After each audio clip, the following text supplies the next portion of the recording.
Le të zhytemi në një histori të pabesueshme. Historinë e një idhulli që thuajse rrithte gjak dhe të një kombi të tërë që ra nën magjinë e tij. Është një rrëfim që i dha formë Arabisë për qindra vjet dhe që, çuditërisht, ka diçka thelbësore për të na mësuar edhe neve sot.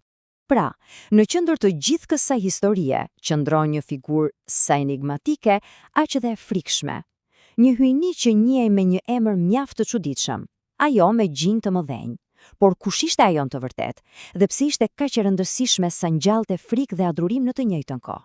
Dhe dëgjoni këtë. Fuqia e saj konsiderohej aq e madhe sa për ta shkatruar u desh të dërgohej askush tjetër veç se luftëtari më i famshëm i Islamit. Kjo e bën gjithçka edhe më intriguese. Çfarë e bonte këtë idhull një kërcënim kaq të madh? Në rregull, le të fillojmë me prezantimin e kësaj armikeje. Për të kuptuar betejën, së pari duhet të kuptojmë se me çfarë kishim të bënim. Cila ishte natyra e kësaj qenjeje kaq misterioze dhe të fuqishme? E po, emri i saj ishte Al-Uzza, dhe nuk ishte një idhull do si do. Ajo adhurohej nga fiset më të forta dhe më me ndikim të Arabisë. Përshkrimet e saj janë vërtet rrëqetëse. Mendohet si një grua e tmerrshme, krejtësisht lakuriq, me flokë të shpupurrishur. Njerëzit besonin se ishte një demon që fshihej brenda 3 pemëve të shenjta. Vetë emri Uzza ishte bërë një kushtrim lufte për paganët. Pyetja që lind natyrshëm është: si ka mundësi që një entitet i tillë të arrinte një pushtet kaq të madh? Për t'ju përgjigjur kësaj, duhet të bëjmë një kërcim prapa në kohë, shumë prapa, plot 700 vjet më herët, për të gjetur rrënjën e gjithë kësaj historie. Dhe këtu historia merr një kthes vërtet interesante. E gjithë kjo nuk filloi me një demon apo një zë misterios. Jo. Fillesa ishte një njeri i vetëm, veprimet e të cilit do të ndryshonin përgjithmonë rrjedhën shpirtërore të gjithë Arabisë. Ja pra, ky ishte Amr ibn Luhaj, dhe ai kishte, le të themi, 2 fytyra. Për njerëzit e tij ai ishte një hero, një udhëheqës i dashur, tepër bujar, që ushqente pelegrinët. Fjala e tij ishte ligj, por pas kësaj pamje fshihej një realitet i zymt. Historia e mban mend si njeriu që bëri diçka të paimagjinueshme. Korruptoi besimin e një kombi të tërë. Si ndodhi kjo? Gjithçka filloi me një udhtim. Duhet të dimë që para Amrit Arabia ndiqte besimin monoteist të Abrahamit, por Amri udhtoi në Siri dhe atje pa diçka që me gjepsi, njerëz që u luteshin idhujve për shi përfitore. Kështu ai kërkoi një idhull për ta marrë me vete në Mekë. Dhe atë idhull të quajtur Hubal, ai e vendosi pikërisht në zemër të besimit monoteist, brenda Qabes, aty u mboll fara e parë e idhujtarisë. Por nuk mbaroi me kaq.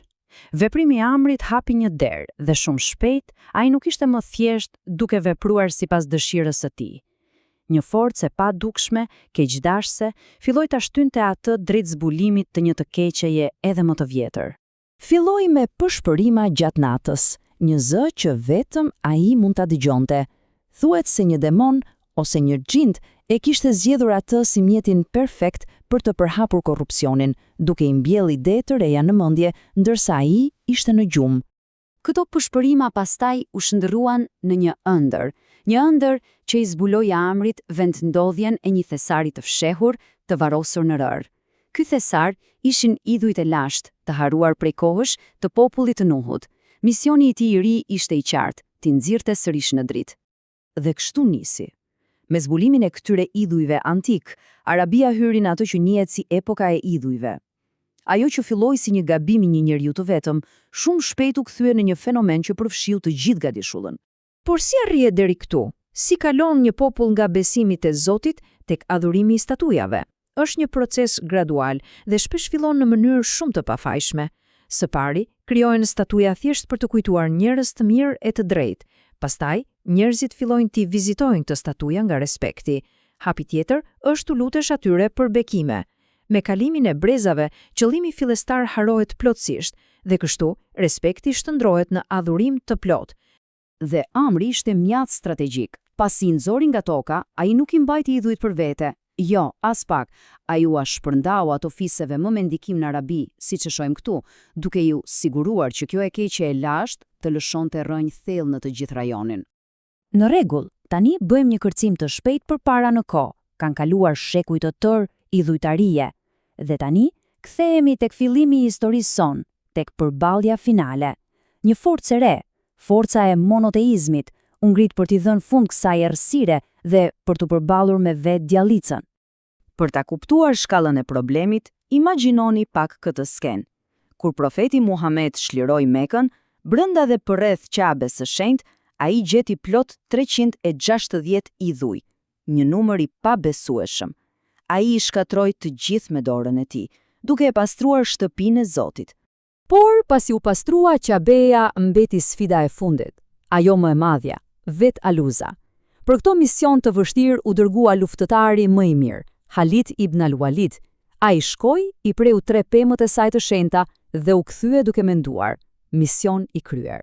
Por përgjigja që mori nga profeti ishte e prerë dhe befasuese. Kthehu, sepse nuk e bër asgjë. Në atë moment, Khalidi e kuptoi. Problemi nuk ishin pemët. E keqja e vërtet ishte diçka tjetër, diçka që ai ende nuk e kishte parë. Dhe kur Khalidi u kthye herën e dytë, aty ndodhi. Ajo u shfaq. Nga errësira doli forma e saj e vërtet, mishërimi i idullit, një grua lakuriq me flok të egërsuar që u lërinte. Ishte vetë shpirti demoniak i Aluzas. Çfarë bën përballë një tmerri të tillë?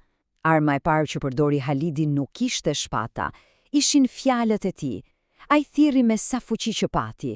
O Uza, mos besim ndaj teje, jo lavdi për ty. Unë shoh se Zoti të ka poshtruar. Ishte një deklarat besimi që theu fiqin e saj. Dhe vetëm atëherë, ai nxorri shpatën. Me një goditje të vetme, gjithçka mbaroi. Mbretërimi shekullor i Al-Uzas mori fund. Kur u kthye këtë herë, profeti konfirmoi, po, ajo ishte Al-Uza, dhe ajo nuk do të adhurohet më kurrë. Pra, historia e betejës mbaron këtu, me shkatrimin e idullit të fundit. Një epokë e tërë u mbyll. Por ndërsa objektet fizike u thyen, mësimi që mbart kjo histori është ende gjallë dhe shumë i rëndësishëm. Atëherë, çfarë duhet të mbajmë mend nga e gjithë kjo? E para, fuqia e ndikimit. Një njeri i vetëm, i respektuar, mund të hap derën për shekuj të tërë devijimi. E dyta, se korrupsioni më i rrezikshëm nuk vjen me forcë, por maskohet si diçka e mirë, duke hyrë përmes besimit dhe dashurisë që njerëzit kanë për dikë. Dhe e fundit, përgjegjësia personale. Vizioni i profetit për Amrin, duke e tërhequr zorët e tij në ferr, na tregon se pasojat e veprimeve tona janë reale. Dhe kjo histori e lashtë na lë me një pyetje thelbësore për kohën tonë.